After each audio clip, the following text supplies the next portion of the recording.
Hello and welcome to Walter Doodle's Art.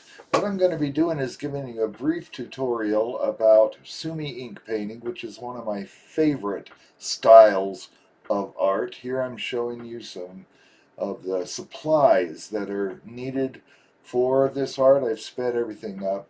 First, I wanted to show you was some of the paper that can be used. Right there, that is rice paper. That is bamboo paper. I've never used it yet. I need to practice with it before I do a tutorial with it. It's really interesting, though. Got it from Temu for about $5. That I've used in one video. That's mulberry paper, and I need to practice with it too. Very thin papers. This rice paper is not what I normally paint with. It's so thin and so absorbent that when you water the ink down, it has a tendency to spread. It's got two sides, one smooth, one it feels like it's been brushed. And you paint on the smooth side, but you can do a back painting with like watercolors like those. Those are Marie's watercolors, wonderful stuff. I didn't use those in this video. I'm not intending to use any color. But you can, like I said, paint on the back of the paper with some color. It'll show through. These are the palettes that you can use. You can get porcelain, and that's fine. If you do so, I'd just as soon go to a secondhand shop and get a porcelain palette, bowls, whatever you want. That way they're cheaper. I use these plastic ones that you can get from Hobby Lobby. I like plastic. They clean up fairly well, but they can stain. This is a ink that I use, and that again is also available at Hobby Lobby. You can use the ink blocks if you want, but I didn't do that in this video. I may do that in another video. This is that red paste. I do not remember the name, and I'm going to look that up and find it out. These are the rock blocks. That's a marble one, and it basically says peace in Japanese. That one is made out of some type of agate, and it actually says Walt in Alien script, which I plan on doing a video on Alien script in the future. I actually started doing something. That is what I hold my brushes on. It shows you a Chinese style of art. The Japanese is more. There's the felt pad that I paint on. It just helps to absorb water. The Chinese style is a little more, they call it realistic. I call it detailed. It doesn't look realistic to me. I do more Japanese, which is more impressionistic. Of course, you need water, and I usually use 3 things of water, and again, I just use little plastic containers. Um, Wash out your brush in one of them, a second wash in the other if you need to, and the other one is just for pure water. Here I'm going to show you some of my brushes. These ones I'm pointing at there, and a few of these others, mostly the light bamboo handled brushes. Those you can get at Hobby Lobby. I'm showing you that some of these brushes have a suppleness to them where they will bend and hold a bend when they're wet. Others will spring right back. There's just several different kinds that you can use. Um, that one is kind of medium, and I sort mine out so that I go. I have a rack. You'll see a little tree. That's called a hake brush, and it really holds a bend. But I have some really expensive, really more upper class, if you will, brushes, and I used a couple of them hanging on a tree. They're all very supple. Anyway, um, there are several things that I use there. That is a rat whisker brush. This is another one I will use in this painting. It is actually wolf's hair. Um, and I'm just showing you all the different types of brushes that I do use here.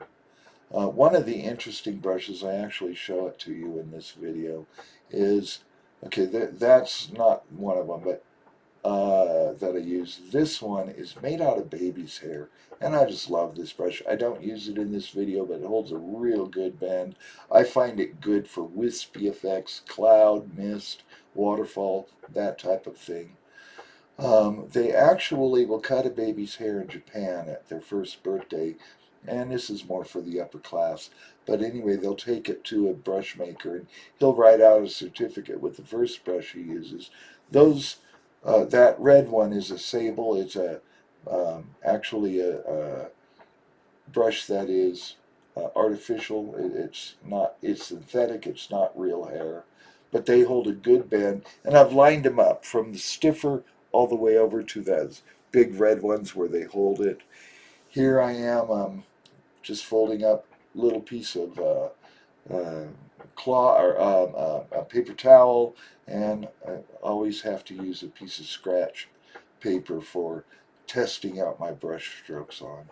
And now I'm getting ready for the actual painting demonstration. What I did is just some simple bamboo. Again, this is on rice paper, and there's a reason I don't paint on it very often. I may do another video real soon on watercolor paper. It doesn't smear as fast. This stuff's so absorbent, and I don't know how these really good painters control it that much. But as you can see, the water spreads so fast. And you're constantly having to really, really check how much water you're using, um, and how much ink you're using. And it's just to redefine that bamboo a little bit. Use a lot of water, a lot of ink, uh, and depending on how much ink I use is how black it is, of course.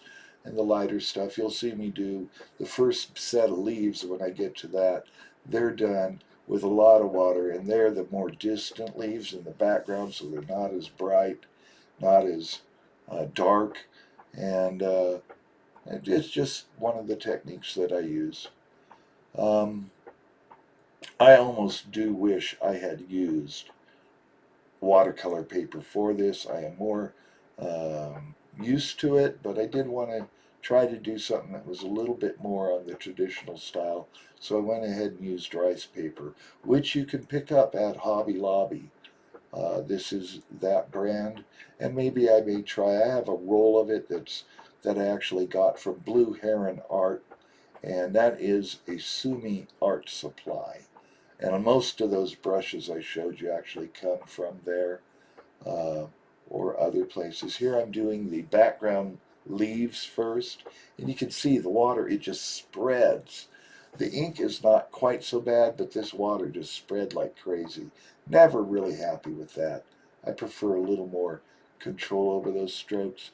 And I'm making these ones that are first laid down, kind of older leaves. So you see how they point down mostly. Those ones are medium in their age. They point to the side. Now I'm starting to use more ink. These are the leaves that are going to be forward. As I get towards the top of the page, and you'll see this as it goes along, those will be newer leaves, and they have a tendency to point up. The older leaves point down. So, um, anyway, I don't know what else to say about this. It was a fun painting to do. Uh, I always have a trouble. How do I group my leaves together? And I still think I have a lot of improvement to do with this. I do know one thing. I've stopped using any even number leaf strokes. I like to use odds, mostly threes and fives. I don't think I put any in groupings of seven in this particular painting, but I have done so in the past. I know I tried to make really, really quick jotting leaves with this particular painting. I wanted there to be an energy that I don't always get when I am painting something like this. I do love to paint bamboo. It's a lot of fun, and there's many different techniques you can use for the painting of it. You notice with bamboo, it has those nodules in the middle of each area that the bamboo stalk grows on. One of the things I've started doing is really paying attention that my nodules, no matter whether I'm painting baby bamboos or big thick bamboos, I trying to make them not the same size. There for a while, I was making them all like the same height, and bamboo doesn't grow that way at all. Here I am adding some little runner branches from some of the leaves to some of the bamboo stalks that are there. There's only 3 main stalks that are here, and then I will put in a little baby stalk here toward the end of this painting. Um, Here's just little grass. And again, this is more Japanese style than it is Chinese style, but it's really not even that. It's my style. Um, but it is more impressionistic. You don't show as much detail. You leave parts out on purpose. It is their method. It kind of differentiates them from that. And then here, just a few extra little strokes and details. I used to sign my name in alien script, but today I decided I wanted to go and start signing my name in Japanese. And this is actually in the katakana style of alphabet in Japanese, and all it says is simply Walter. And then I stamped it, this first stamp that I'm using. It is the Japanese for peace, which is one of my, I just stamp all my art that. And this second one, of course, is my name with alien script. Thank you for watching. If you want to, please like, share, and subscribe. I love you.